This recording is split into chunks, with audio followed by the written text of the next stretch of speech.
If Trees Could Talk is an art project commissioned by Fingal County Council on the occasion of Queen and Oak 2021. So two of us wanted to work with a class in a way that would expose them to new ways about thinking about art, maybe outside of the classroom, new ways of exposing them to art as well that's not in a gallery context, because site visits like that aren't really possible at the moment. My main concern was that the children would have something real, that it would be as tangible as possible in every way. It wouldn't just be something on screen for them. The initial idea around the project was to look at a contemporary artist, and that's Louis and Louis Haugh's work, and to bring contemporary art to children. We were delighted when we had the opportunity to actually bring a large piece of Louis's work for the children to see. So workshop number one was a site visit to the billboard. So Louis led a very high energy, amazing workshop at the billboard itself. It almost had a party atmosphere. We were like, wow, it's right next to our school, and we just wanted to know a little bit more about it. They were coming up with amazing questions about the whole process of it, why the picture was of trees, what Louis's background was. With the questioning, we picked up an awful lot of history, art. The learning process was incredible on it. We learned about the trees' history. I learned that everything is a chemical.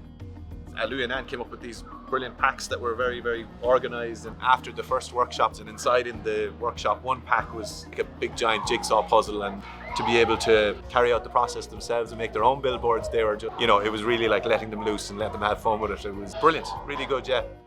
So in the second workshop, Louis took a group to make cyanotype prints. They were able to go and collect different specimens from the garden.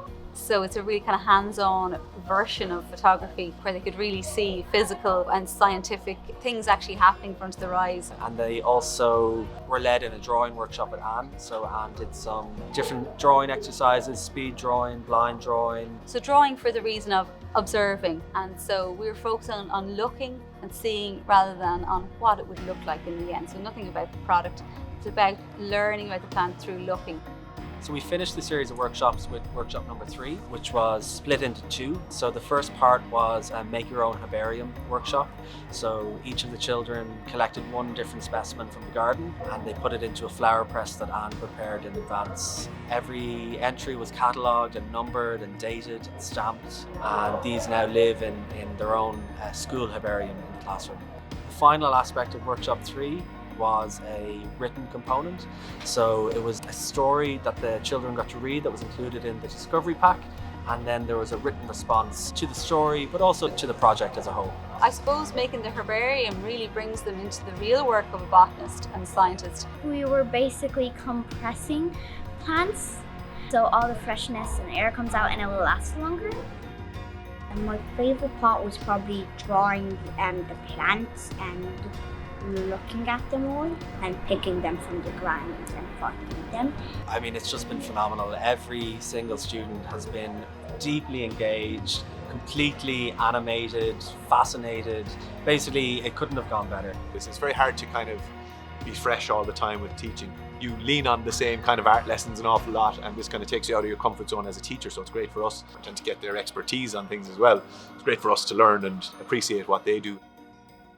I would love if the children just started thinking a little bit differently about art, maybe started extending that thinking beyond the classroom, noticing things when they're out at the weekend, and I guess joining the dots. If you had a shoe, it's also art because they had to design it. They had to design the windows, they had to design the chairs. Art could be everything. Maybe that some children will become more interested in plants as a result of it, or photography, or drawing, and just be more curious. Usually when I walk around the place, I don't really pay attention to the details, but when I was told to, I really saw a lot of things. Well, one question that came from one of my children was, what is art to you, Louis? Louis's response was, art is everything. It's brought so much out of them. Again, it's that higher order of thinking. It's those questions and that level of questioning is coming out of them, which is exactly what we look for as teachers.